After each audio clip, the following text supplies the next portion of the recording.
What's up, everybody? I'm Ian Elliott-Carter, and this is the Intellectual Controversy Podcast.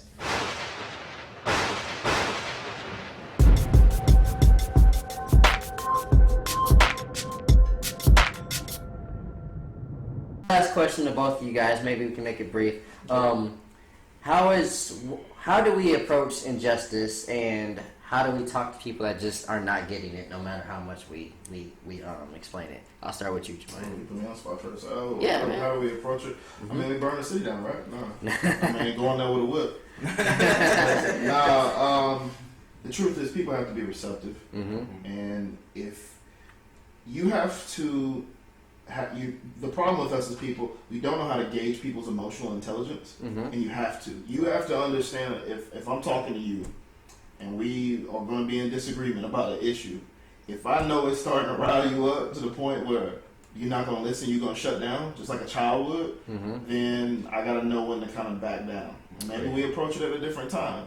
Rome wasn't built in a day. No. And I feel like things like this, where we sit and we talk and we have uncomfortable conversations, I feel like every time we do, we all grow. Absolutely. We walk away, would you think that I was going to say what I said about Steve Harvey? Probably not. But It did throw me off. there you go. You're like, wait a minute. I didn't know you felt that way. So I think that what we see now, especially like with Black Lives Matter, and if you thought you were going to start something and change was going to come tomorrow, it's not. It's too much history, too long of time where this injustice has happened. Mm-hmm. But like I say, inclusion. If we don't get white people, who are the mass majority, to sit down, just like you talked about Mr. Castile, where they feel like, this is wrong. More of them are like, that wasn't right. They have to sit at this table because we're the minority. There's not enough of us to be able to, even if we stream from the highest mountain. Hell, we had a black president, and no matter what, they pushed him around as much as they wanted to and made him the scapegoat for a lot of things. Right. We do not win without including each other and all sitting together. It's uncomfortable, yeah, because we can sit across from a white supremacist and not like it. Mm-hmm. But do we have the chance to reach them? Maybe, maybe not. I just feel like the goal that I have as a father, that I leave for my son, because we all gonna die, Right. is that I hope that I leave the world better for him than when I came into the world. Absolutely. And all I can do is try to do that by reaching other people. Is it easy? No. There's no one solution to it, but I will continue to say inclusion. We have to sit down with people who don't look like us and talk and listen to them.